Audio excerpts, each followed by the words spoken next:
வணக்கம். நான் பிரபாகரன். ஸோ என்னுடைய எய்ம் வந்து பார்த்தீங்கன்னா, ஸ்டாக் மார்க்கெட் இன்வெஸ்ட்மெண்ட் மூலிமா ஒரு பெரிய பிக் போர்ட்ஃபோலியோவை கிரியேட் பண்ணணுன்றது தான் என்னுடைய இன்டென்ஷன். ஸோ அதுக்கான ஃபஸ்ட் ஸ்டெப்பாக நான் இன்றைக்கி ஹெச்டிஎஃப்சி லைஃப் ஷேரை வாங்கியிருக்கேன். அதுவும் ஒரே ஒரு ஸ்டாக் தான் வாங்கியிருக்கேன். ஸோ இந்த ஸ்டாக்கை லாங் டைமாக அக்குமுலேஷன் பண்ணணுன்றது என்னுடைய ஐடியா. நான் வந்து ஃபஸ்ட்டு சூஸ் பண்ணது இந்த இன்சூரன்ஸ் செக்டாரை தான். ஸோ இன்சூரன்ஸ் செக்டாரில் நம்ம ஒரு கம்பெனியை பை பண்ணணும் அப்படிங்கிறத என்னுடைய நோக்கம். ஏன் நான் இன்சூரன்ஸ் செக்டரை சூஸ் பண்ணேன்னா, ஸோ இந்தியாவில் வந்து பார்த்திங்கன்னா இன்சூரன்ஸ் வந்து பார்த்திங்கன்னா ஒரு பெரிய ஒரு அவேர்னஸே இல்லை. இப்போ தான் க்ரோ ஆகிட்டே வருது. இப்போ வந்து பார்த்திங்கன்னா கவர்மெண்ட் ஸ்கீம்ஸே நிறைய இன்சூரன்ஸ் மூலிமா போடுறாங்க. அக்ரிகல்ச்சர் இருப்பாருங்க, இப்போ புதுசாக இன்சூரன்ஸில் போட்டுருக்காங்க.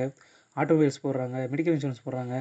அதனால் வந்து பார்த்திங்கன்னா இன்சூரன்ஸ் செக்டார் பெருசாக க்ரோ ஆகுன்றது எல்லாருக்குமே தெரிஞ்ச விஷயந்தான். அதுவும் இல்லாமல் இந்த செக்டார் வந்து பார்த்திங்கன்னா ரொம்ப டெக்னாலஜிலாம் ரொம்ப ஃபாஸ்ட்டாக அடாப்ட் பண்ணுறாங்க. அதனால் இன்சூரன்ஸ் கம்பெனியில் பை பண்ணணும்னு நினச்சேன். அதனால் இன்சூரன்ஸ் கம்பெனி பற்றிலாம் நிறைய பார்த்தேன். அதில் வந்து பார்த்தீங்கன்னா LIC, HDFC Life, Max Life Insurance company, ICICI Prudential, Kotak Mahindra, Aditya Birla Life Insurance, SBI Life, Tata Life, இது மாதிரி நிறைய கம்பெனிஸ் இருந்துகிட்டே இருக்குது. இதில் நான் வந்து பார்த்திங்கன்னா ஒரு லாங் டேர்முக்கு இன்வெஸ்ட் பண்ணணும் அப்படிங்கிறதுக்காக ஒரு பெரிய கம்பெனியாக ரொம்ப நாளைக்கு இருக்கணும் அப்படிங்கிறதுனால நிஃப்டி 50 இண்டெக்ஸில் இருக்கக்கூடிய கம்பெனிஸாக நான் சர்ச் பண்ணேன்.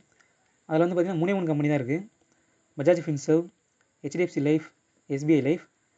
இதில் ஹெச்டிஎஃப்சி லைஃப் வந்து பார்த்திங்கன்னா ஒரு ஹைலி காம்படிட்டிவான கம்பெனியாக எனக்கு தோணுது. அதனால் நான் வந்து ஹெச்டிஎஃப்சி லைஃப் ஷேரை வாங்கியிருக்கேன். ஸோ என்னோடய லாங் டேர்ம் ஜேர்னியில் இது ஃபஸ்ட் ஸ்டெப். ஸோ ரொம்ப ஹாப்பியாக இருக்குது இந்த ஷேரை வாங்கினதுனால. ஸோ இது ஒரு லாங் ஜேர்னி.